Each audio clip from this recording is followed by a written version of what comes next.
This is Floss Weekly, episode 775, recorded Wednesday, March 20th. Meshtastic Central. Hey, this week we're talking with Ben Meadors and AJ McQuilkin about Meshtastic. And there's been a lot that's changed since the last time we've had them on. There's been a Rust developer that's added to the team. There's been some new privacy features. There's a web flasher that's really easy to use. Oh, and they convinced me to join as one of their developers. You don't want to miss it, so stay tuned. Hey everybody, it's time for Floss Weekly. That's a show about free, Libre, and open source software. I'm your host, Jonathan Bennett, and today we've got Rob Campbell with us. Hey Rob, where did you come from? Oh, well, just been hanging out with you at the Untitled Linux show, but... Yeah, so today was sort of a scramble day. We had a guest cancel not too very long ago, and all of my regular co-hosts are still traveling after Scale, that big open source conference. I had hoped to bring a couple of them on to talk about it, and in the emails over the past couple of days, everybody kept saying, we're still on the road, I'm going to be in the air, I have a doctor's appointment that day. It's like, okay, fine, we'll put the call out. Anybody can come. That's how Rob got here. Anybody can come podcast with me. I'm so special. No, Rob just recently joined the cool group because he got the new microphone. It sounds great. So that was a requirement. That's the requirement. That's really the requirement. We like to have good audio. So many people listen to the show. So today, Rob, we've got a couple of devs from the Meshtastic project, and this is not something that you knew a whole lot about, and that's sort of on purpose because we've talked to Meshtastic on Floss Weekly before, and ever since then, I have been addicted to it and buying devices, and then I started writing code for the project. And it eventually got to the point to where they gave me the developer badge and said, you're one of us now, and here, let us start sending you hardware to test with. So, full disclosure, I'm sort of on the inside on this one, and I have gotten hardware from these guys. So, just know that. And Rob is sort of here as the audience proxy, the one to ask, I have no idea what you're talking about. Please explain that developer-y thing that you just said. Yeah, I've heard you talk about it for some time now, off and on, but I had not gotten around to looking into it until yesterday. So our goal for the show today is to convince Rob to go and order some hardware. There we go. All right, so our two guests today are Ben Meadors. Meadors. I'll have to ask him how to pronounce that. And he is a full stack C#.NET and Vue.js web developer, but we love him anyway.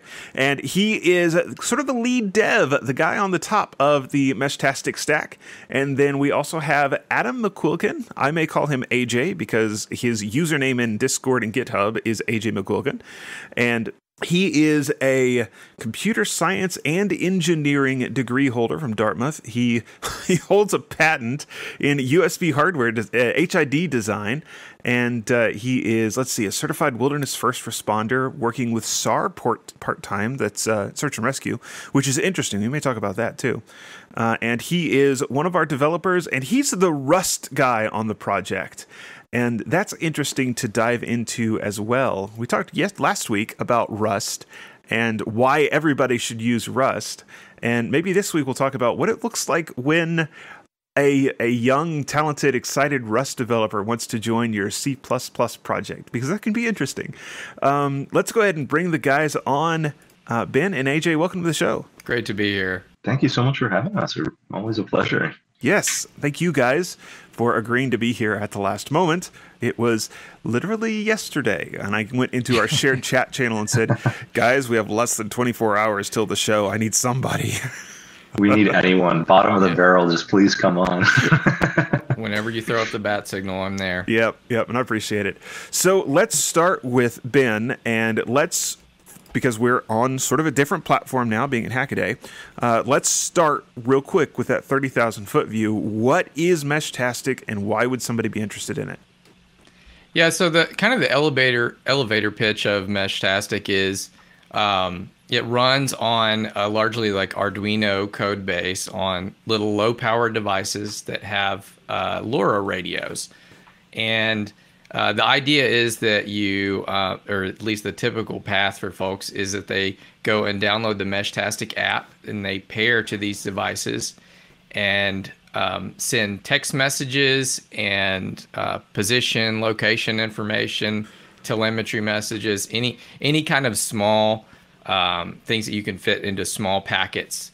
Meshtastic is capable of sending that over the LoRa protocol, and we have our own kind of spin on LoRa. We use LoRa peer-to-peer protocol to send those messages over the mesh network formed by these little devices. So that's kind of the elevator pitch. I like to say is off-grid texting.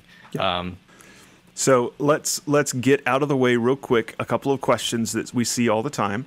And first off, is this LoRaWAN? And second, is this a replacement for the internet? No and no.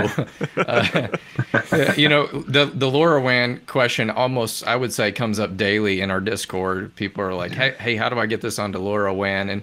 And there's really, you know, the first part of those, you know, LoRa peer-to-peer and LoRaWAN, they both share the same chirp protocol of LoRa, but LoRaWAN is very much like a more structured, multi-channel based communication, whereas Meshtastic using peer-to-peer is very ad hoc, large packets.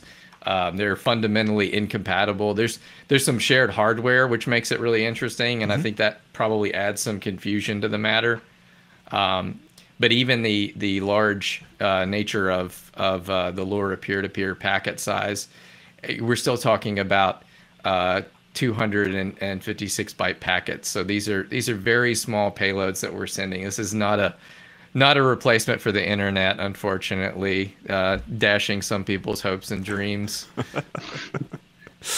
Yeah, we barely have enough space to send the IP header, not much less any like video streaming, audio streaming, anything like that. So, yes. Unfortunately, yeah, keep having to say no to that one. There is a project where you can tunnel IP through Meshtastic, but it comes with there's a whole bunch of asterisks on that one.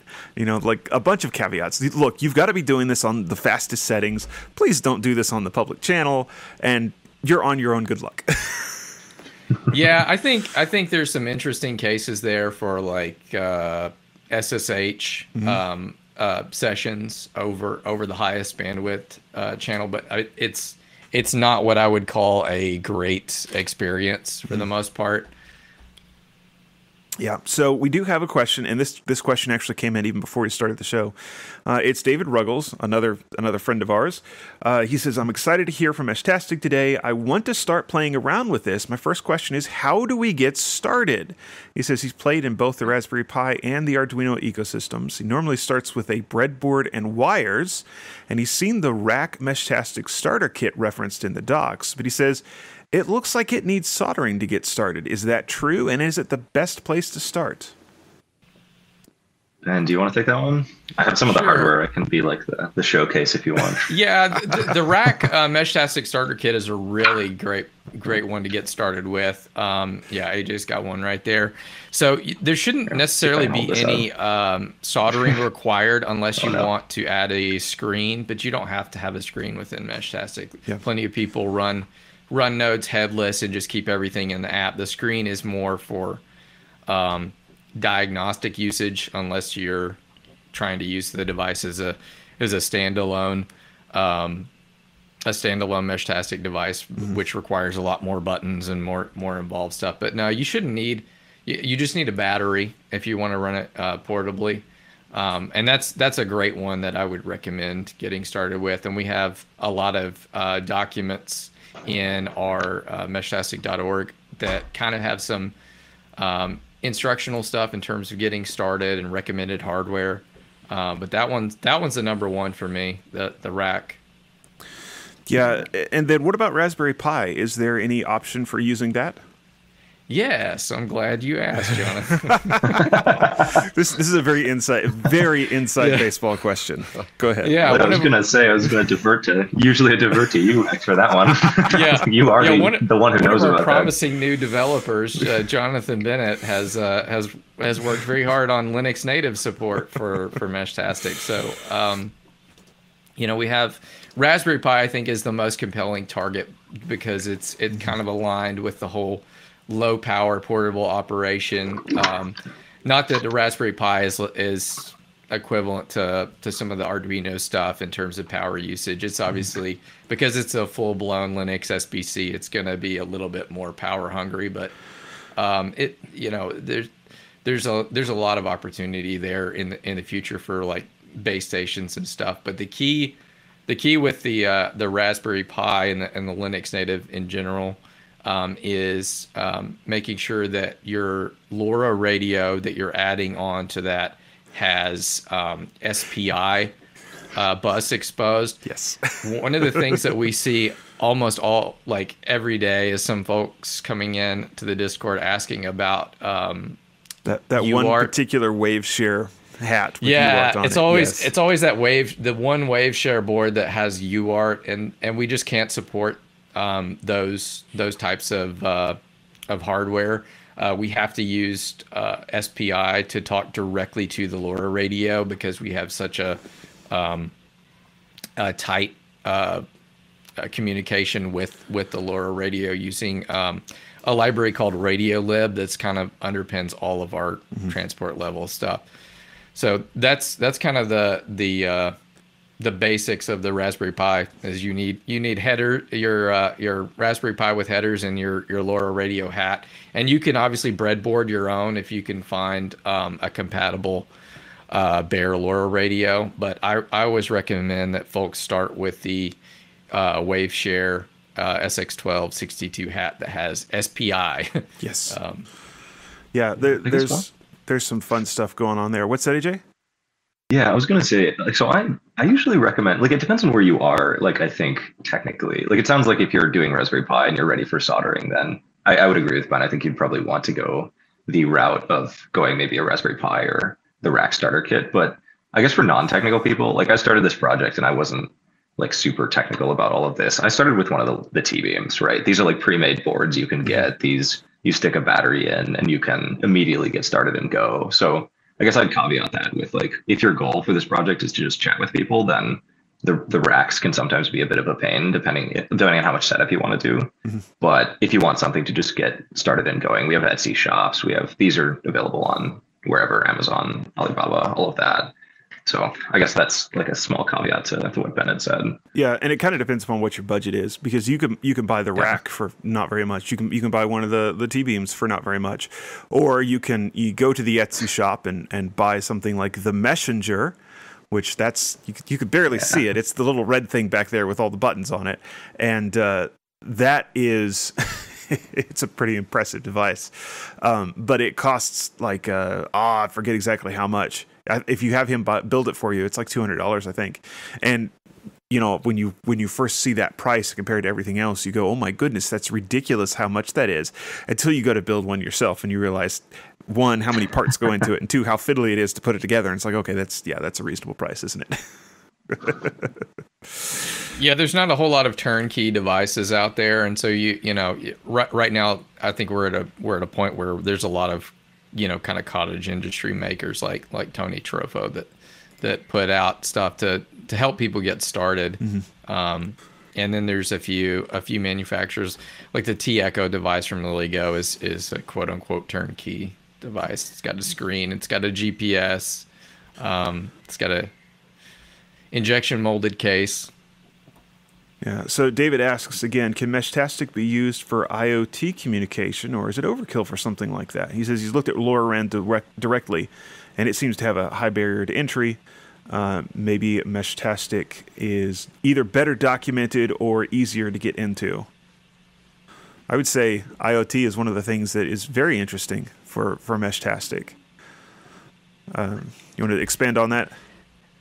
Yeah, I would say it depends on what kind of IoT stuff you're talking about. Like telemetry is, we have a lot of native support for that, particularly for, we have a list of sensors on our website that are supported. When we launched 2.0 of Meshtastic, we decided to cut a lot of the kind of fiddly analog based sensors and kind of draw a line in the sand to say, we've got to have I2C sensors. There's tons of stuff on the market. that Adafruit and Rack Wireless with their WISP-Block system for their starter kit support, that can gather like temperature, relative humidity, barometric pressure, all those sorts of key device environmental metrics. And we really wanted to make it easy for folks to just plug and play. So the thing about the I2C device sensors is that they get auto detected on startup. So if you plug in a supported sensor, it should just connect out of the box, and you turn on the environmental telemetry module and it'll start sending those metrics out over the mesh, and you can do all kinds of stuff with them at that point. Yeah, in comparison to LoRaWAN, I think like Ben said earlier, they're the same technology underlying. So I guess it depends. Like LoRaWAN is dedicated for this, and there's a lot of professional support around it. So if you're gonna like deploy something that needs to be bulletproof, and you want like a company to blame for it if it goes wrong, then I don't know if we're the right way to go. But one of the cool things that I always like to accent when I hear this kind of question is that LoRaWAN is like, we are a mesh, and so your range in theory can be as far as you want. And so if you need to deploy like kind of a variable network in like a very mountainous terrain, let's say, or a very flexible situation, then oftentimes the mesh will serve you very well for that kind of thing. So I guess that's one of the advantages of our platform over LoRaWAN that I'd highlight too. Sure. So AJ, how did you get started in the project? Oh man. So how deep do you want to go, I guess? So I found Meshtastic. So this goes into the start point. So I worked search and rescue in college part-time. And so the team I was working on was having communication troubles. And so like I went down a bunch of rabbit holes of like, how can I solve this? And eventually I found Meshtastic through that. And then I did a capstone project. I realized that there was not really a way to manage networks at scale. And so my capstone project in college was to build what's now become the Meshtastic network management client, essentially to figure out a way to manage networks at scale, or at least that's the North Star of that project, is to manage that network at scale. And eventually I bugged Garth and Ben enough and just kept poking them. And then here we are I think a year and a half later now. I think I got started in like early 23 or late 22 maybe. Yeah, I don't know. We can, I guess, I don't know how deep you want to go into that side of it, but there's a lot of lore there. So what's the status on the management project? Oh man. So currently it mostly works.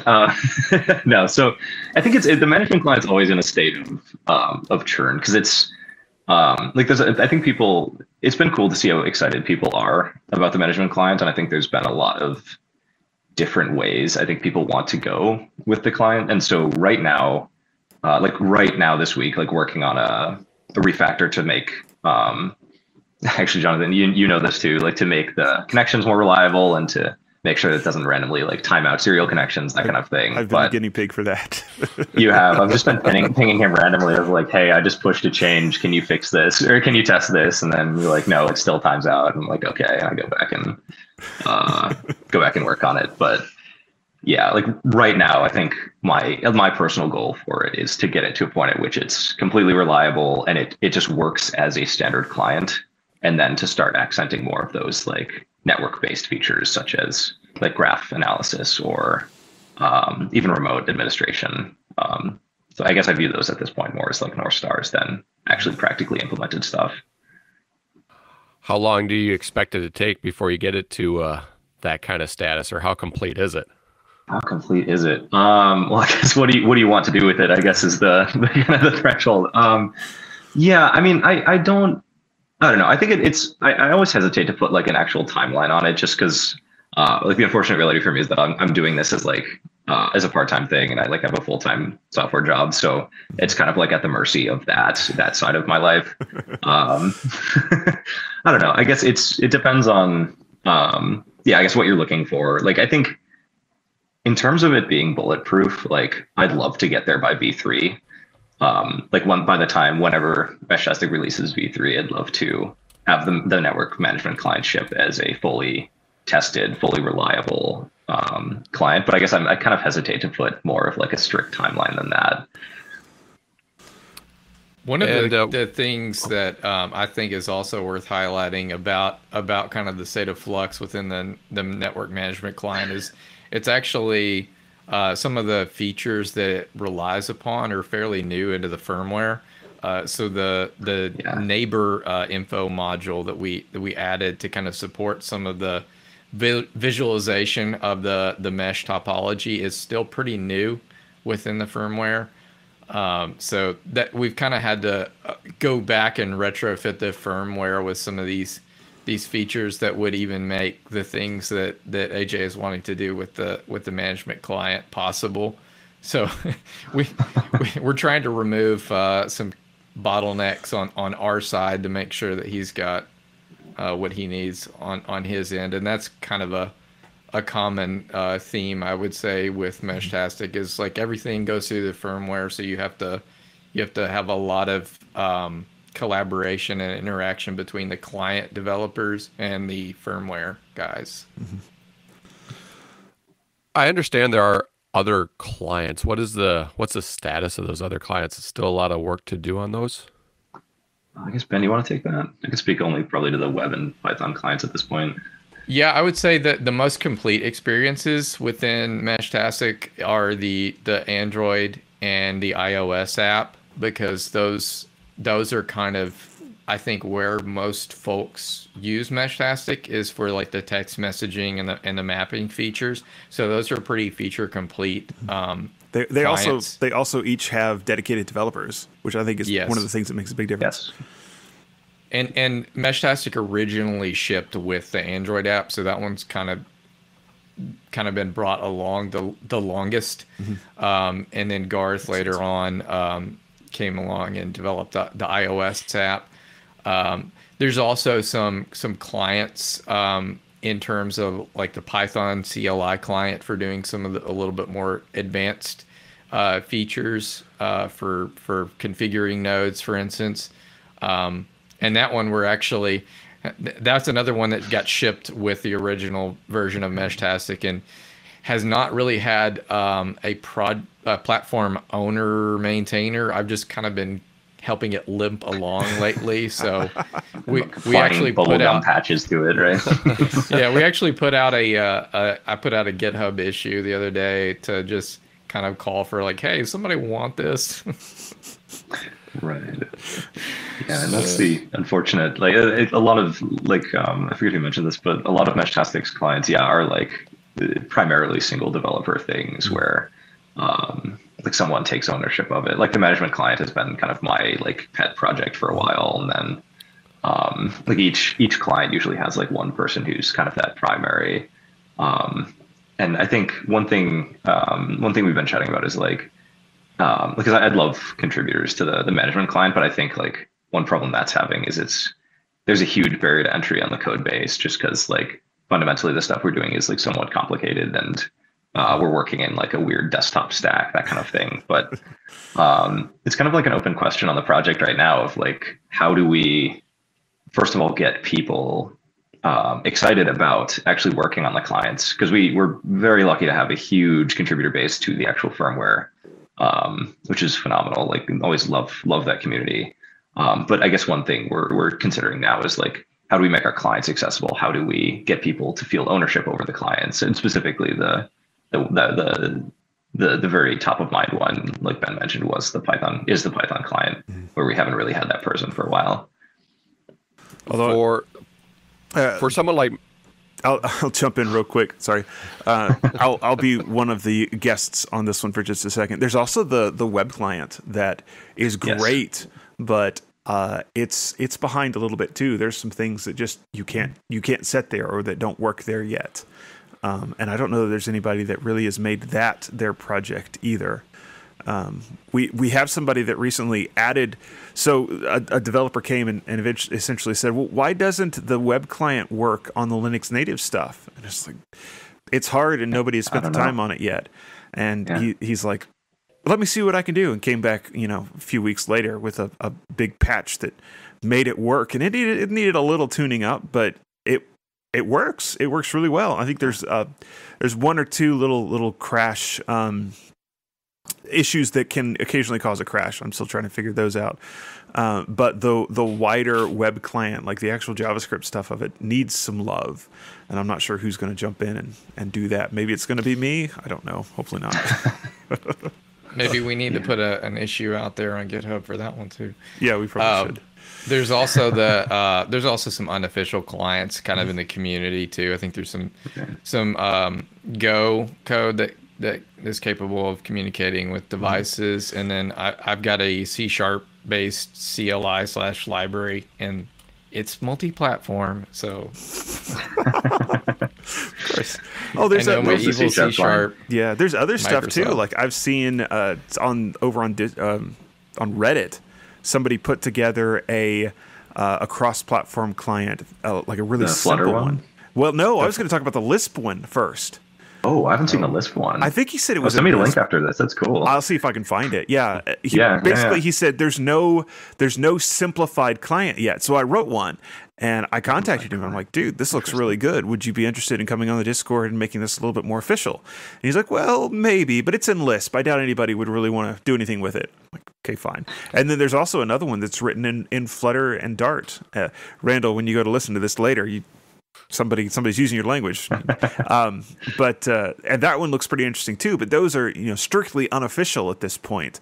But I think, for one thing, it's pretty exciting to see somebody doing this, like an unofficial client. Somebody cares enough to write it. But also it's pretty interesting for the project as a whole, because I think there probably is room to have a unified client that looks the same on Android and iOS and the desktop, and that there's some benefit to that too. So interesting stuff. Well, and worth mentioning, AJ's management client started out as a unofficial client, but we brought it into the organization. So there is a path for that. Like if we see, promise there in terms of that being a useful thing to pull into the ecosystem. It doesn't make sense for every project. Like we probably wouldn't pull in that Flutter app, for instance, because we have our own official apps on iOS and Android, but there's definitely room for if we identify other things in the community that look like they're kind of aligned with the project as a whole, we might pull those in the future. Yeah, I guess something I'll add to that. Like from my perspective, like the fact that we're seeing a lot of interest in like a simplified client, I think is interesting to me. Just because that, like from a design side, kind of implies that we're too complicated. Right. And so there's this kind of like this issue of what persona are we targeting in our actual client applications. Like we're kind of assuming with a lot of our configuration, with a lot of our like the number of knobs that we expose to people seems like it's overwhelming. And I guess that kind of begs the question of like, there's been discussion of like, do we need all these knobs? Do we whatever? But also like, yeah, how do we design this for someone who's both new and someone who's pretty experienced with the project? But I guess that's kind of something for some visibility that we're discussing internally as well. Speaking of someone who's new, someone like me who hasn't gotten into it yet, I could see all kinds of use cases like the sensors and stuff. But mentioning the iOS, Android, the ability to text off grid, how does for example, the iOS app interface with the LoRa? Yeah, so essentially, and Ben, feel free to I'm speaking a little bit out of my depth on the firmware. I'm mostly client, but essentially the way that works is, for example, like the T-Beam, right, has two radios in it technically. One radio would be the LoRa radio that actually does the long range networking, but it also has a Bluetooth radio in it. And so essentially the way the mobile clients primarily work, and I think the Android might also support serial. Don't quote me on that, but essentially they'll connect to Bluetooth, and then the messages will go into the radio. The radio will do whatever they need to do with the messages, and then if it decides that's the right way to go, it will then send that out to the mesh, which is only over LoRa.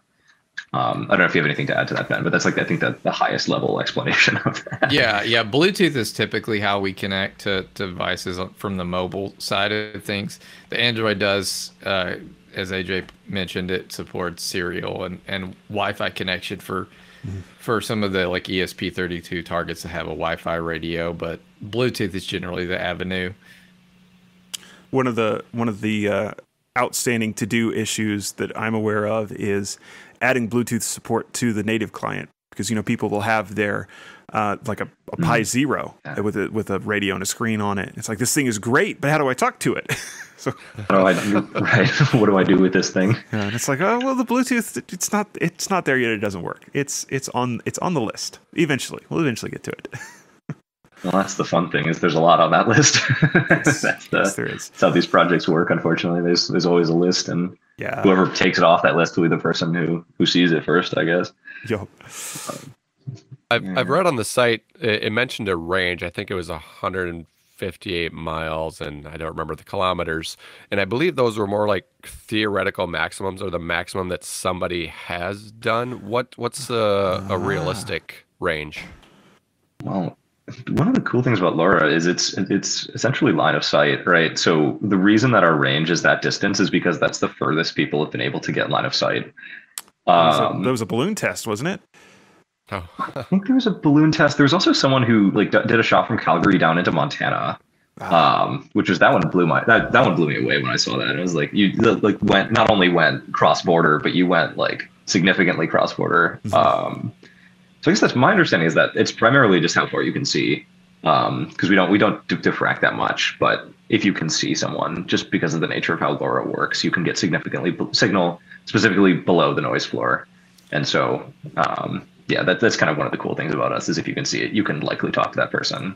Yeah, and worth pointing out for that particular one that you mentioned from Calgary into Montana, that was just with there was no directional antennas or anything. That was just little omni tiny directional antennas. Like and that one I believe was 254 kilometers. So really impressive. Range. I mean, it's actually hard past a certain point to overcome the curvature of the Earth. So you really have to get like two spots with pretty significant elevation to be able to do something like that. But I always say, a few miles is kind of the range that most folks would get. Getting one node up high is really the game changer for extending range. If you're, I think if you're operating in a mesh where you have a bunch of people with handheld nodes talking to each other, you're going to be fairly disappointed, because it's going to be similar to like two-way radio ranges. But if you get one node up high, on a drone, or set something up on a hill or in a tree, it makes a huge difference. Yeah. So one thing to add real quick there, I don't think we've made extremely clear, is it meshes, which means, if radio 1 sends a signal out, radio 2 up in the tree sees it, even if it doesn't, this is important, even if it doesn't have the encryption key to be able to decrypt it, because Meshtastic is all encrypted, it will still repeat that and send it back out. And so radio 3 can be, theoretically even over the curvature of the Earth, but if you've got one in the middle that's up high enough, you can bounce off of that and get even further. So if you want to spend the time to put your nodes exactly where they need to be, you can really have a lot of range on this. So there's options. It's flexible. So with that, I'm sorry, go for it. I was just going to say, so with that meshing,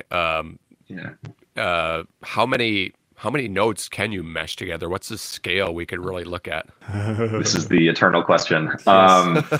We don't have hard numbers. I mean, we have like theoretical numbers, and we have the levels at which networks start failing. But that's like, my understanding is that's still somewhat of an open question of like exactly how many nodes we can support. Yeah.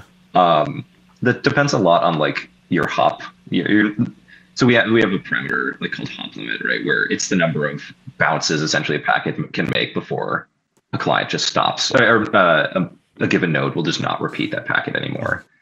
And so it depends a lot on that, but I don't know, Ben, what's the number? Like 100 something is I think the most we've had like sustainably. Yeah, there's the theoretical numbers are, I think, a little bit over 300 is the theoretical, and we've definitely had some meshes that approach that size.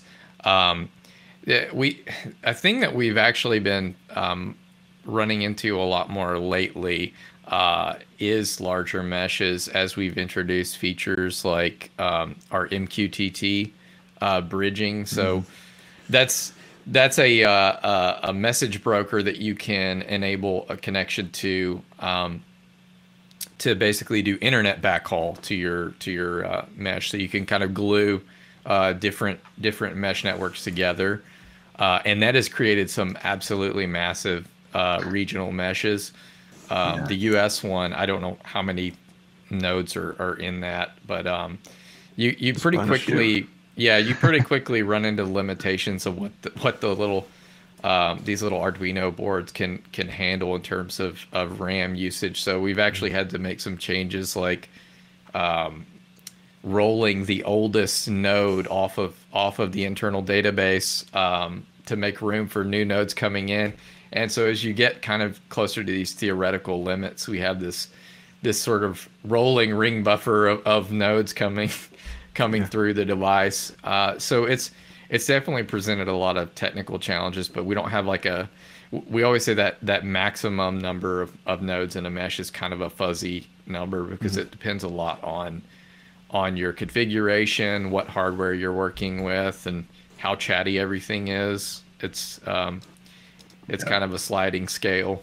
Yeah, one thing to add in there with that, with my developer hat still on, it depends upon how you have your nodes set up. So if you've got somebody that is sending a location packet every 10 seconds, you're not going to be able to get as many nodes on the network because you're saturating the air times.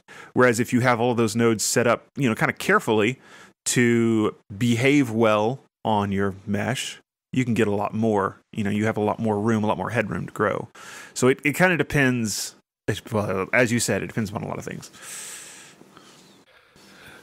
I was looking up when I was looking into this. I was seeing some different discussions about how long it takes. Say you're just sending a regular text message to somebody, how long it takes to travel. I assume if you're just doing one hop, it's fairly quickly. But if you have multiple meshes, does that slow it down, or what would we be looking at there? Yeah, Ben, do you want to take that one? Yeah, it's for point-to-point delivery, it's usually less than a second in most cases on the default. But then you obviously get some additional time to rebroadcast, and we actually have some weighted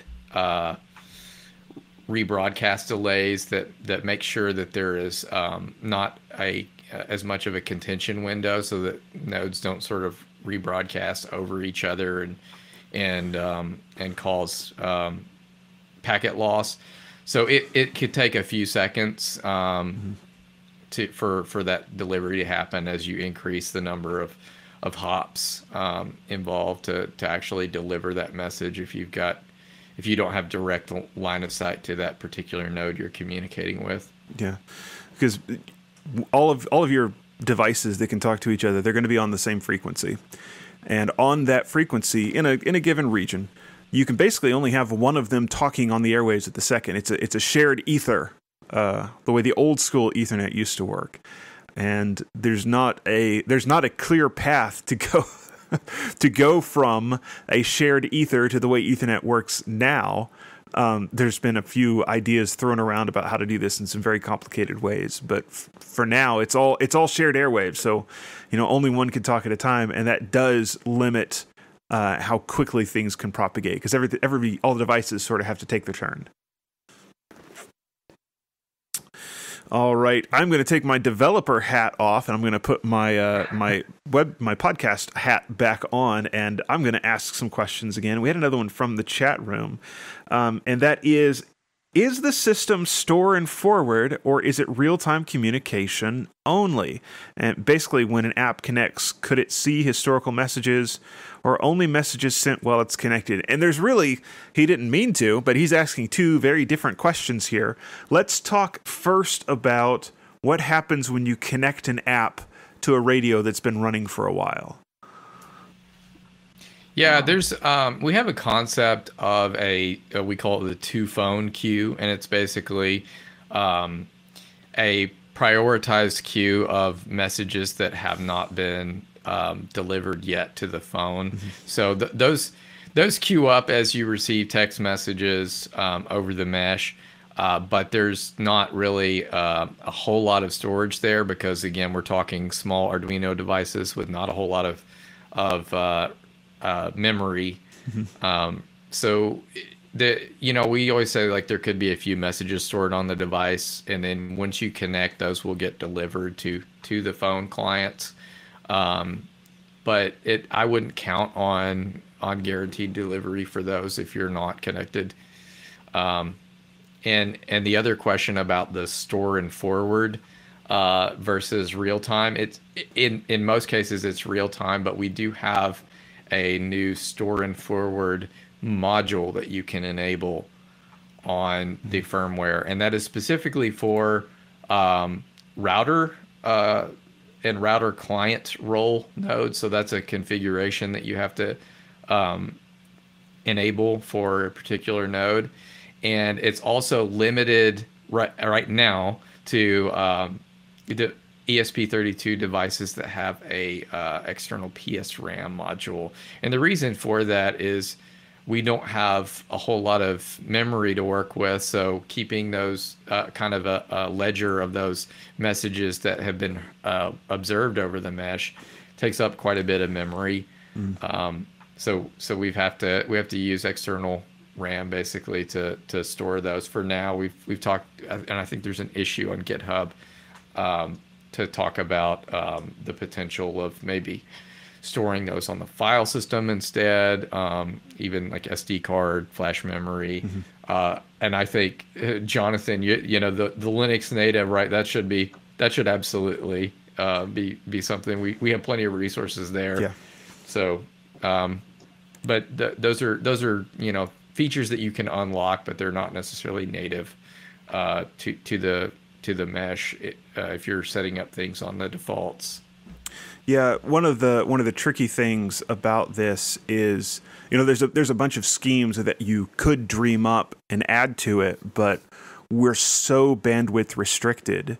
You want everything to be simple and basically have no control message overhead, or as little as possible. So you could imagine some scheme where you store a whole bunch of messages and then each client sends back and asks for them one at a time, and that way you would know that you hadn't missed any. But it overwhelms the mesh because of the bandwidth on this. To be able to get that kind of range, the bandwidth is so low. I've been noodling for a while on a sort of an inspired by Git sort of scheme to do this, but again, you run into issues where you just don't have the bandwidth to send all of the control messages you need to make sure that you don't miss anything in the middle. And it's a complicated problem. And the store and forward module, I think, is really one of the nice solutions to try to figure that out. So let's chat for a minute. And AJ, I'm asking this sort of tongue in cheek. I think you'll understand. Okay. What I'm getting at here, but I'm going to ask Ben, and then I'll ask AJ sort of the same question, maybe the opposite side of the coin, because we had a Rust developer on last week. We had Wolverson on last week. He's one of the guys that's written books about Rust, and he really kind of made the case that Rust is a really cool language, and we should all try it out, which it is definitely on my to-do list. But I'm curious, what does it look like when you've got an established C or C++ or any other language really, but C++ in this case, an established project, and an excited young developer comes in and says, hey, not only should you have written this in Rust, I want to rewrite some of this in Rust. And your C++ developers kind of go, surely Rust can't be that hard, right? And then you have the experience I did where you go and you look at some Rust code and it's like, I have no idea what this is doing. So I'm going to ask Ben first. How do you successfully navigate this when you have the young, excited Rust developer come to your project?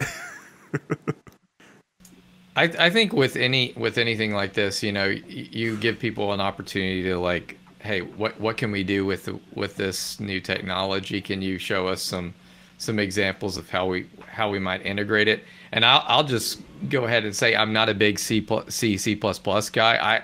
I hadn't really touched C or C++ since college, but until I got back into kind of Arduino ecosystem and started playing with Meshtastic. So I'm not super opinionated about like idiomatic C++.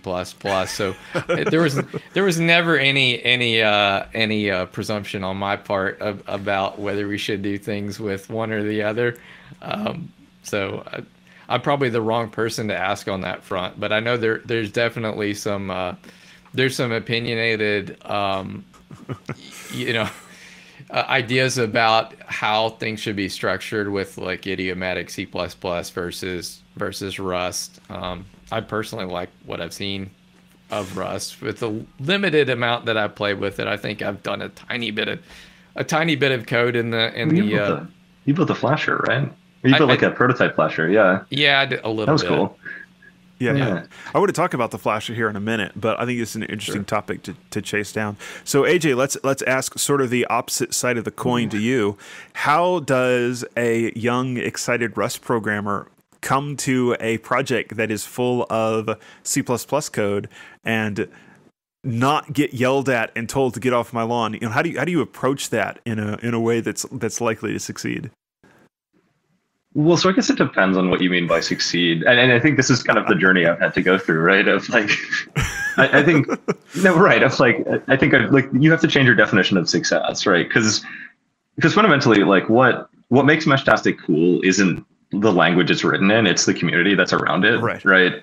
And so I think one thing that I've been thinking a lot about is you want to kind of push the virtues of Rust in this case specifically without alienating these very important members of our community. These people are very valuable to our community. So I think the client has been a good way to go, because the management client, the infrastructure is written in Rust. And I think that's been a good way to kind of get a sense of what the community's kind of taste for this language is because if there were to be a migration in however long, there's like two steps to that. One is people would have to learn the language, and two, people would then have to rewrite the firmware in that new language that they've learned. And so I guess I'm trying, like, kind of doing this incrementally kind of feels at that first step of like, is this even a language people are interested in learning? And if not, then I guess I don't want to be the person who breaks the community by pushing Rust at all costs, frankly, right? Like, yes. I don't know. Absolutely. The community is worth more than the specific language it's written in, I guess, is kind of my current stance on this. But I don't know. There definitely has been a bit of I know Satya's another one of the people who's like very pro Rust. Jonathan, have you worked with him at all? Like, very little. So he originally wrote the web client, and so he's also been pretty pro Rust, and we've been like echo chambering each other a fair bit, but there's not we're at this point. I think it's partially waiting for the embedded Rust ecosystem to mature a little bit as well. Is one of the things. Is there's a cool framework called Embassy, and I think it's like 95% of the way to the point at which we'd be able to push like a prototype. But I don't think I think we'd want to wait until it's like closer to 100. Yeah. So I guess, the ecosystem, you don't want to push people into an ecosystem, one, that's like not completely ready, and two, that kind of like, you almost have to like dip people's toes into it, I think, before you actually like throw the bucket over their head of like, here's a new language, here's a new framework, here's just write this now kind of thing.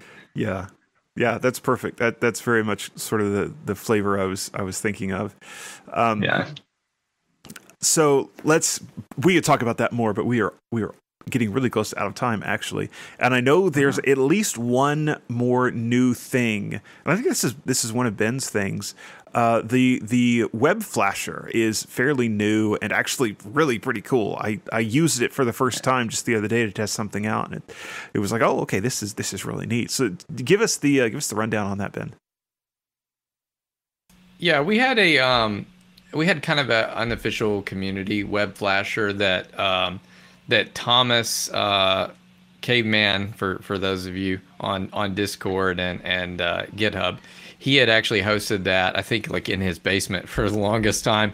And it was really neat because it utilized ESP Home's, I think it's called ESP Web Tools, which actually uses some Chromium-based browsers' ability to use web serial to actually flash ESP32 devices. And it wasn't a permanent solution. It worked pretty well for what it was, but we wanted to bring a similar solution to the official Meshtastic projects, and also incorporate some of our other platforms. Like we have Pico, the RP2040 support, and we also have NRF52 from Nordic boards as well, which is what Rack Wireless runs on. And those flash in fundamentally different ways. So we wanted to kind of provide a little bit more of an interactive approach to flashing those boards, and kind of walk people through the steps, because a lot of it has been confusing, and unfortunately you have to hold this button while you plug it in. Okay, that's probably long enough. Now let go of the button. Look for a drive that showed up. Yes. Yeah, and telling people to go through and use the device install scripts in the zip of the firmware is never fun. People look at you like you have 5 eyes, but we brought the new web flasher online, and it uses the official Espressif port of ESP tool to JS, and it works pretty well. We've also got like a serial monitor that I added recently, so folks can kind of debug stuff without having to download like the Python client or a serial terminal application like PuTTY or TO. So it does a lot of things. All this catering to Windows peoples. Come on. Well, that's fun though. So what else is new? Is there anything that's new that we didn't ask about or didn't cover? I know we got to do some set theory, set math in our brains here. Yeah, right. I'm like running through all this stuff I've been working on. I would say just the growth of the MQTT stuff is really that's been blowing me away, because the project in general has gotten quite a bit more popular since the last time we did the podcast. But the MQTT has absolutely grown, and I think a lot of that is due to the feature that we added called MQTT client proxying. And so the elevator pitch for that feature is it uses your phone's internet connection to actually connect to an MQTT broker. And most people just use the public one that we expose at mqtt.meshtastic.org. And it allows that internet gateway functionality, but not necessarily through a direct connection. So it can kind of proxy the traffic between the MQTT broker and your device via Bluetooth or serial or any other way to connect. Yeah, and that has made possible a couple of really cool online services projects with live maps. That's one of the coolest things that's happened recently, I think. So there used to be a map of Meshtastic nodes, but the problem was that it was user reported and it was all manually entered. And so there was a lot of stale data in there, and there was a lot of things that, nodes that would show, either nodes that would show up that weren't actually there, or a whole bunch of nodes that were there that didn't show up on the map. And so a couple of people stepped forward and started scraping that MQTT feed and putting a live map together with that information. And those are really cool. There's a couple of them I know of, and I can't remember the name of both of them, so I won't mention both of them. Won't mention any exact names, but you can Google for it and find it pretty quickly. And it looks like a semi-official one. Am I supposed to mention this, AJ? Mostly for your reference, but there's discussions internally about this is functionality that a lot of people want, and how can we kind of enable that in an easy way? I had not seen this yet, so there may be an official MQTT based map in the works. I won't give out the URL yet. We'll keep that one unofficial for the time being. That's fun though. There's been a lot of community ones, and I think it's kind of brought to light that we might need to have some official, curated mapping for the MQTT, just because it's been so popular, and that it obviously exposes its own set of of issues that we've had to kind of take a more discerning view of, like, well, do we want this public server being used to serve locations of folks, so we're having those types of discussions. Yeah. I would say a lot more, just because it's such a big and popular project, and we want to keep everything safe for folks. And yeah, I think everybody should know this. If you have your positions broadcasted and you connect to the MQTT server, you are sending out your positions over the internet, and people can find them if they want to. Keep that in mind. Yes, keep that in mind. That's actually one of the main reasons why I did the position precision feature. And that's the idea. That's something relatively new in the firmware, where you can set a value and essentially say, hey, I want to shave this many bits off the end of my latitude and longitude. And so, you can essentially you set this, and then it blurs your position, essentially. And what it does is it intentionally sends out an incorrect position, but it also specifies, this is the size of the circle, and the position that I am reporting is right in the middle of this circle, but my actual position is just somewhere within it. And so you can set that to be as precise as a couple of doors away, or you can set it to be as imprecise as this is probably the city that I'm in. That's new, and I think that once everybody knows about it, I think that's going to be kind of a big deal for these maps and things like that. And the iOS app has some really beautiful visualizations for that. You get some nice giant circles around your location. Yeah, he had to talk me out of the way that I wanted to do it at first. He had to talk me out of, like, that's a bad idea. That's a bad idea. That's okay, fine. It's a bad idea. We'll do it some other way. I'd love to hear what the idea was at some point. I'm curious. I didn't follow this.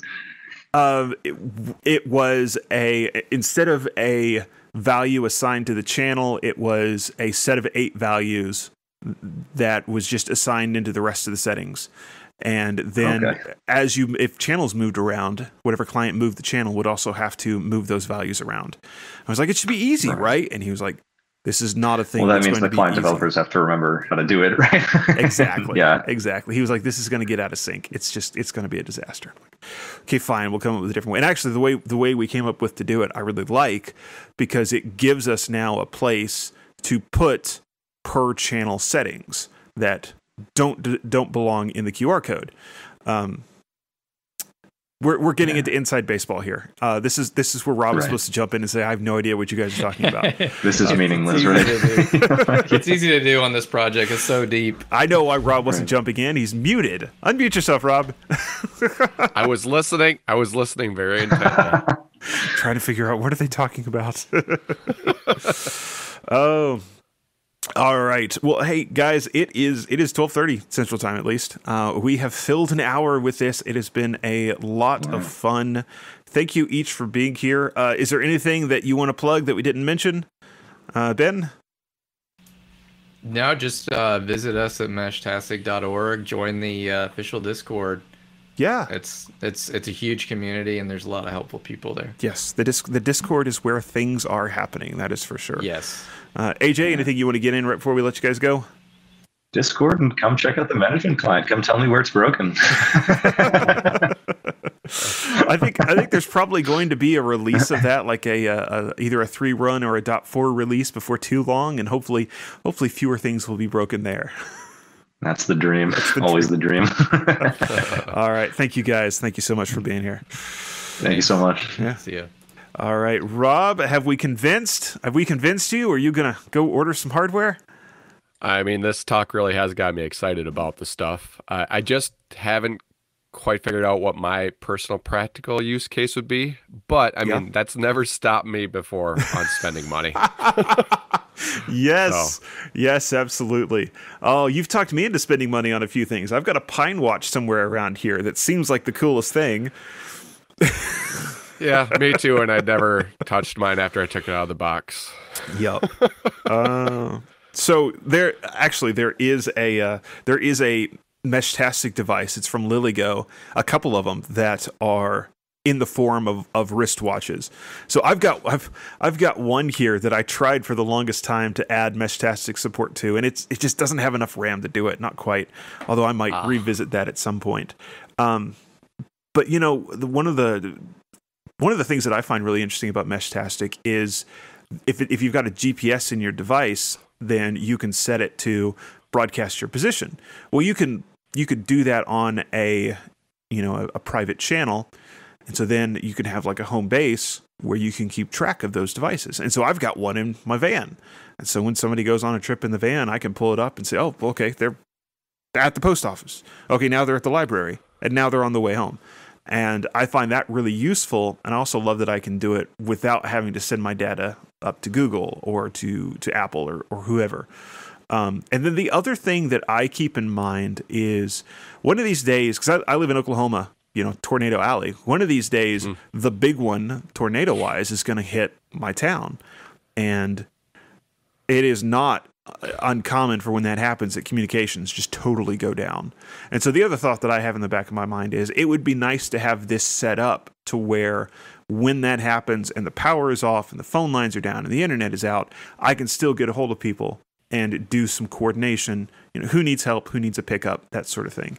And so those are sort of my dual use cases that I keep in mind for Meshtastic.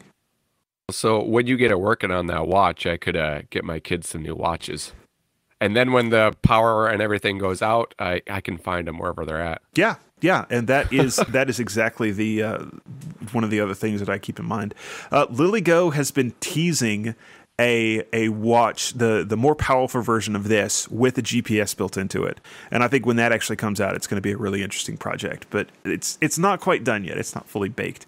I think they're having trouble squeezing the size of battery they want into it as well as the full GPS that they want into it. So fun times. We'll get there eventually. All right, Rob, thank you for being here, man. Anything you want to plug? Come check me out on the Untitled Linux Show with Jonathan. And also, I always plug my website, robertpcampbell.com, and then you can find links to connect with me. Yeah, I love it. I love when folks plug their website, because if we ever get mad at Rob and kick him off the show, you'll still be able to find him. All right, next week we have, scheduled at least, Simon Kelly, who is one of the developers behind DNS Mask.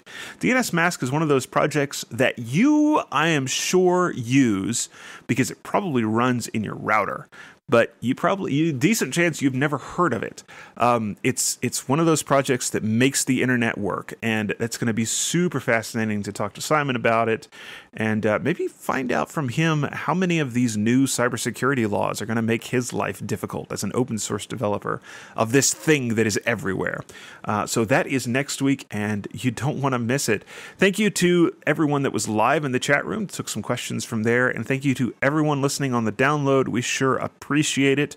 Make sure to share the show, let your friends know about it, and we will see you next week on FLOSS Weekly.